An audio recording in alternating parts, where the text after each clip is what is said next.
मकर संक्रांती फक्त सण नाही आहे, तर तो स्वतःला नव्याने ओळखण्याचा दिवस आहे. नवीन वर्षातला हा पहिला सण आहे आणि आपले प्रत्येक सण आपल्याला आनंद तर देतातच, पण त्याचबरोबर खूप काही गोष्टी शिकवतात. त्या सणांमध्ये खूप काही अर्थ लपलेले असतात, जे आपण शोधायचे असतात आणि त्या पद्धतीने आपलं आयुष्य आपण चांगल्या पद्धतीने घडवायचं असतं. व्हिडिओ शेवटपर्यंत बघा, नक्कीच तुम्हाला त्याचा उपयोग होणार आहे. चला तर मग व्हिडिओला सुरुवात करूयात. आज आहे भोगी आणि उद्या आहे मकर संक्रांत. मकर संक्रांतीचा दिवस म्हणजे अंधारातून प्रकाशाकडे जाण्याचा, निराशेतून आशेकडे वळण्याचा दिवस आणि हार न मानता पुन्हा उभं राहण्याचा दिवस. मकर संक्रांतीपासून सूर्य उत्तरायणात जातो. खरा प्रश्न असा आहे, आपलं आयुष्य योग्य दिशेने चाललेलं आहे का? मकर संक्रांती म्हटला की आपल्याला कोणत्या गोष्टी आठवतात की सूर्याचं उत्तरायण सुरू झालेलं आहे, त्या दिवसापासून सुरू होतं. तिळगुळचे लाडू आणि त्यानंतर असते ती म्हणजे आकाशात उडवणारी पतंग. या तिघं गोष्टींना आपल्याला खूप काही शिकवून जातात. आता सर्वात पहिलं घेऊ आपण सूर्य.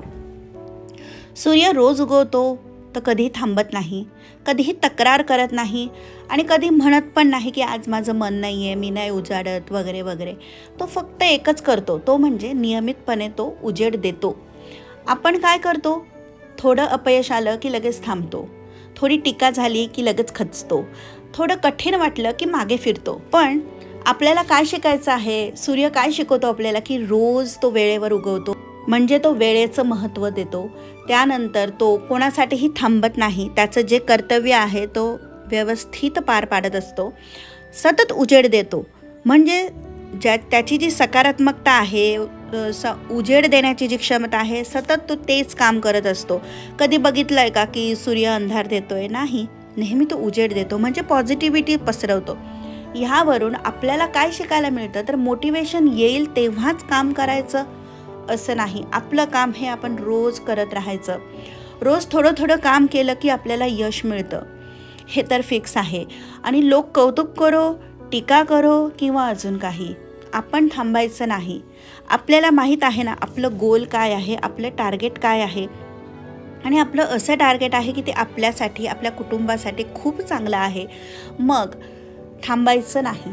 यशस्वी लोक टॅलेंटमुळे नाही तर सातत्यामुळे पुढे जातात. तर ही कन्सिस्टन्सी, हे सातत्य आपल्याला शिकायचं आहे, ते म्हणजे सूर्यदेवांकडून.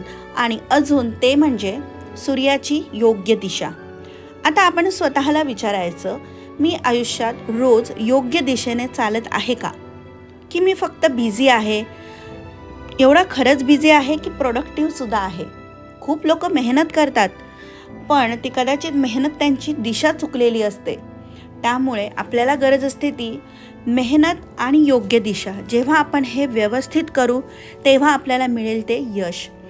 आणि मेहनत आणि चुकीची दिशा हे जर असेल तर आपल्याला काय मिळतो? तो म्हणजे फक्त थकवा. मग तो आपल्या कामात असेल, आपल्या रिलेशनशिपमध्ये असेल किंवा आयुष्याच्या अजून कोणत्या गोष्टींमध्ये असेल. म्हणूनच आजच आपली दिशा बदलायची आणि ग्रेटफुल राहायचं. दुसरी म्हणजे पतंग. संक्रांतीमध्ये आपण मकर संक्रांतीला खूप पतंग उडवतो. आकाशात वरती बघितलं की मस्त कलरच दिसतात, इतके सुंदर. मकर संक्रांतीची पतंग म्हणजे कसं असतं, पतंग कधीही सरळ वर जात नाही. वारा त्याला विरोध करतो, कधी दोरा ओढला जातो, त्याला मांजा म्हणतो आपण, तर कधी तो खाली येतो, कधी तो एकमेकांमध्ये गुंता होतो, पण तरीही तो आकाशात उडतो. हेच तर आपलं आयुष्य असतं, हो की नाही?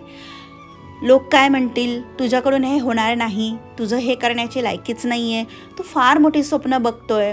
अशी ही सगळी गुंतागुंत असते आपल्यामध्ये, भावनांची असेल, इमोशनल असेल, सगळ्या गुंतागुंती आपल्याला सोडवून आपल्याला पुढे जायचं आहे.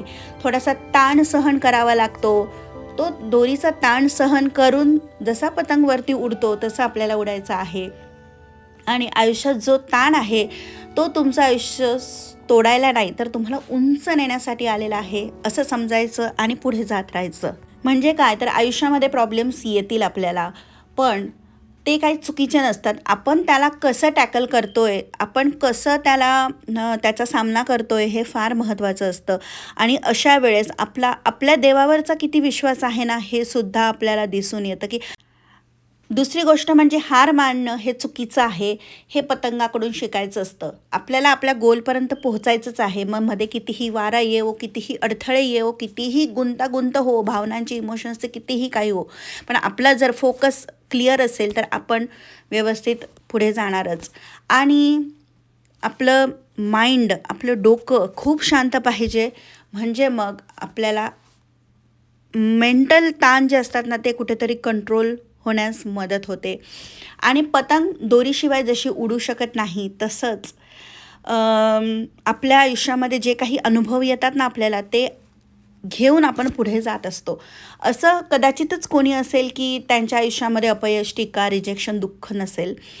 माझ्या मते नसेलच कोणी असं. त्यामुळे ना हे सगळं जे आहे ना ते आपल्याला मजबूत बनवतं आणि आपण अ, पुढे पुढे जातो. म्हणजे कसं, हिरा घडायला जसा प्रचंड वेदना, प्रचंड दाब त्याला सहन करावा लागतो, तसंच यशासाठी आपल्याला थोडाफार संघर्ष सहन करावाच लागतो. तिसरी आहे ते म्हणजे तिळगुळ. मस्तपैकी तिळगुळाचे लाडू. व्हिडिओमध्ये तुम्ही बघतच आहात की आपण तिळगुळचे लाडू करते मी आणि पोळी पण करत आहे. तर संक्रांतीला आपण काय म्हणतो, तिळगुळ घ्या गोड गोड बोला. आणि ते आपण गोड कोणाशी बोलायचं, स्वतःशी तर आपण गोड बोलतोच, पण गोड बोलणं हे नात्यांसाठी खूप महत्त्वाचं आहे. बोलतो का आपण? आपण आजकाल इतके बिझी झालेलो आहोत ना की आपल्याच लोकांना आपल्याला भेटण्यासाठी वेळ नाही आपण म्हणतो. आपल्या लोकांना आपल्याला फोन करायसाठी वेळ नाही. आपण खरंच इतके बिझी आहोत का? आपल्याला मोबाईलमध्ये व्हिडिओ बघायला वेळ असतो, रील्स बघायला वेळ असतो, सो कॉल्ड आपल्याला मी टाईम एन्जॉय करायला वेळ असतो. पण काहींना आपल्याच आईवडिलांना फोन करायला वेळ नसतो. आत्ता बिझी आहे, मी रात्री करतो, संध्याकाळी करतो, संध्याकाळची दुसरा दिवस होतो, तिसरा दिवस होतो, तरीसुद्धा फोन केला जात नाही. खरंच आपण 24 तासातले एवढं बिझी असतो का की 2 मिनिट कशी आहेस आई तू, कशी आहेस बाबा तुम्ही, हे विचारायला वेळ नसतो? आज आपल्या प्रत्येकाकडे पैसे आहेत, सर्व सुखसोयी आहेत, पण एक लक्षात ठेवा, आपण माणुसकी किती जपतोय, आपल्या लोकांना किती वेळ देतोय, नाती किती मेंटेन ठेवतोय, ह्या सर्व गोष्टीला फार महत्त्व आहे. कारण नाती जपणं हीच आपली खरी संपत्ती असते. आपल्याला आयुष्यात सगळं मिळवता येईल, पण एकदा माणूस आपल्या आयुष्यातून गेला ना, परत तो मिळवता येत नाही. मग ते कोणीही असू शकतं, आपले आई-वडील, आपला जोडीदार, मित्र, भावंड, कोणीही. ही नाती आपल्याला आयुष्यभर साथ देतात. पण त्यासाठी काय करावं लागेल आपल्याला? त्यांचं पण थोडं ऐकून घ्यायचं, थोडं समजून घ्यायचं आणि थोडंसं मोठं मन करून आपण पुढाकार घेऊन काही गोष्टी नात्यांमध्ये मेंटेन ठेवायच्या असतात. आता नाती का तुटतात? काही कारणामुळे ना अगदी छोटे छोटे गैरसमज होतात, जे गैरसमज वाढतात आणि नाती तुटतात. वेळ नाही म्हणून नाती तुटतात, संवाद नाही आहे, इगो खूप झालेला आहे, किंवा आपण असं म्हणतो आजकाल पैसे मिळायला लागले की सगळेच बदलतात. अशा गैरसमजामुळे पण नाती बदलतात, नाती तुटतात. आणि आजकाल आपण कसं झालेलं आहे की बऱ्याच जणांकडे दुःख सांगायचं की पहिले पुढे असतात, की नाही तुझ्यापेक्षा माझं दुःख बघ किती मोठं आहे. म्हणजे दुःख सांगायची एक प्रकारे ही कॉम्पिटिशन झालेली आहे.